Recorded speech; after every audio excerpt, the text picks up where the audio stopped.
The sun had just begun to rise on August 18, 1976, over the Korean Demilitarized Zone, DMZ, the razor-thin buffer that separates North and South Korea.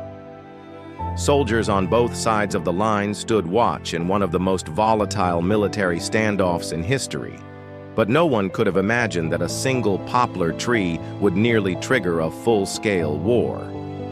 In the Joint Security Area, JSA, near Panmunjom, a 100-foot-tall poplar tree obstructed the view between two United Nations Command, UNC, checkpoints. For months, the tree had been more than an inconvenience. It was a security risk. North Korean soldiers could use it to conceal movement or set up ambushes. On that fateful morning, a small crew of American and South Korean soldiers, escorted by a handful of guards, set out to trim the branches. Among them were Captain Arthur Boniface and First Lieutenant Mark Barrett.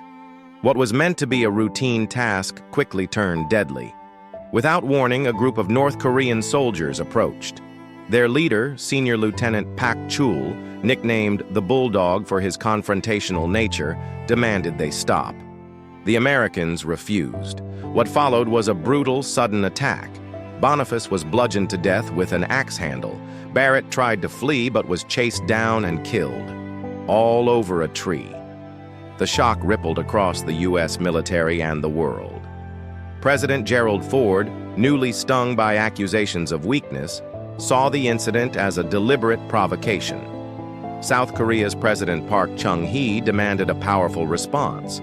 But rather than immediately retaliate with force, the U.S. designed an operation as bold as it was bizarre.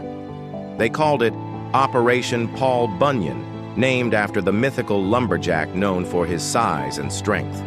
3 days later, on August 21st at precisely 7 a.m., the mission began. 2 8-man teams of engineers armed with chainsaws entered the JSA. But this time, they didn't come alone.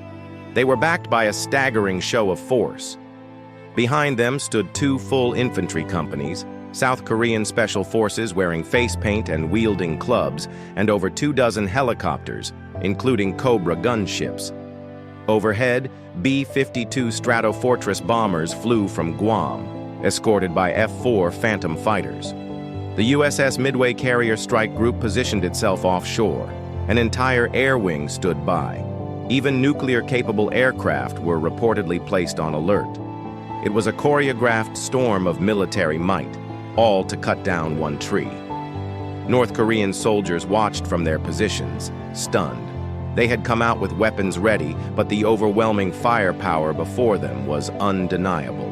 Not a single shot was fired. The chainsaws buzzed, branches fell, and within 42 minutes, the tree was reduced to a stump. But the message was loud and clear. We can cut down trees, or enemies, with equal efficiency. In the hours that followed, the North Korean government sent an unusual message, one of regret. Kim Il-sung expressed deep regret over the incident, a rare move for a regime known for bluster, not apology.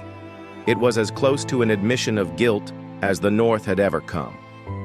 Operation Paul Bunyan went down in history not as a battle, but as a lesson in strategic deterrence. A perfectly executed act of controlled aggression, it was a masterclass in psychological warfare. By responding not with an impulsive strike, but with overwhelming power and calm resolve, the U.S. and South Korea turned the tragedy of 2 fallen soldiers into a demonstration of strength and restraint. Today, a stone monument stands near the site, marking where Boniface and Barrett died.